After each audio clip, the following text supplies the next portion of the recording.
Oh no, someone set up us the bomb. Welcome to the Time Treadmill. I'm Ron, and these are my sweaty thoughts about Doctor Who.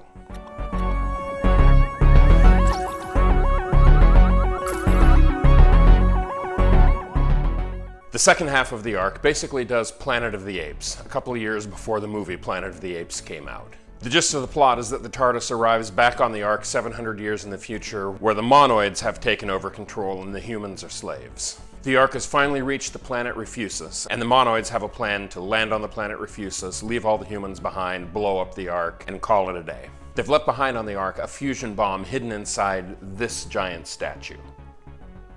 Pretty cool statue, huh? So from there, the plot pretty much goes the way you'd imagine, and it also ends just about the way you would imagine. With the evil ruling Monoids defeated, the humans relocated onto the planet Refusus, and also all of the millions and millions of miniaturized humans and Monoids brought down to the planet's surface to be reconstituted and begin a new life with the surviving humans and Monoids working together in peace and harmony. Kumbaya. So, from a writing standpoint, there's nothing really interesting or significant about this story, other than it being the first story of the great human diaspora. But there are a couple of things about this story that I find really interesting. First of all, the design of the Monoids. I mean, check this out.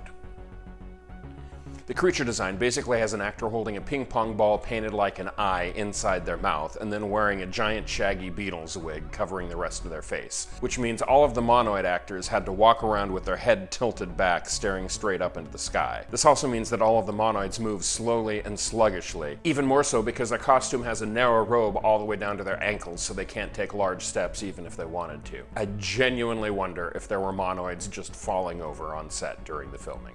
But even with all of that, the creature design, when you look at it, is shockingly effective. It's very disorienting and a truly unique design. I absolutely love it. But the problem becomes once you've forced the actor playing the creature to hold a ping pong ball in his mouth the whole time, that means they can't talk. And indeed, the entire first half of the story, none of the Monoids speak. They all use sign language. By the second half of the story, set 700 years in the future, they've devised a technology where they all wear a collar with a speaker on it, and they're all able to project their voices through this collar voice box thing. None of which answers how they eat without a mouth, although there is one scene with one of them holding a piece of fruit, and he appears to hold it up to his chest just off camera. So there's an implication that there's some sort of mouth orifice thing hidden in their chest, even though we never saw that in the first two stories where none of them were wearing necklaces. But leaving all that nitpicking aside, I still think it's a great creature design, and hats off to the folks who did it. Now, the other interesting thing about this story is that the Ark is the first story in Doctor Who history with a woman given a writing credit on it. But even that's just a little bit weird. The writing credits for the story go to Paul Erickson and Leslie Scott, thus, as I said, making Leslie Scott the first woman with a writing credit in Doctor Who history. But by all indications, she contributed very little or almost nothing, although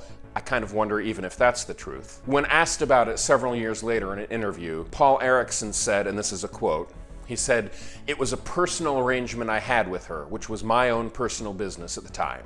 The circumstances went into history. I need to say no more than that." So it's kind of a mystery what Leslie Scott actually did. And I suppose at this point we'll never know, but oh, I would have loved to have been a fly on that wall to find out the real truth. So that wraps up today's story. Tomorrow is a truly, truly weird story, and I'm looking forward to telling you all about it.